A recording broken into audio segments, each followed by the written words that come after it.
A $600 million highway project in Northwest Austin was supposed to be done at the start of this month. But as you can see here, there's still a lot of work left to do on the 183 North project. So this is a highway expansion running 9 miles along 183 from SH45 North to Mopac.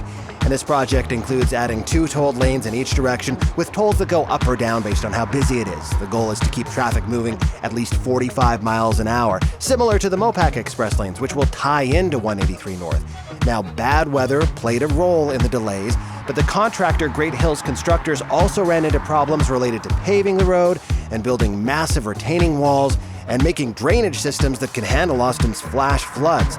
So an exact completion date is still not known, but the Central Texas Regional Mobility Authority says it probably won't be done till early next year. And in the meantime, Great Hills is being fined $125,000 for each day they're running late.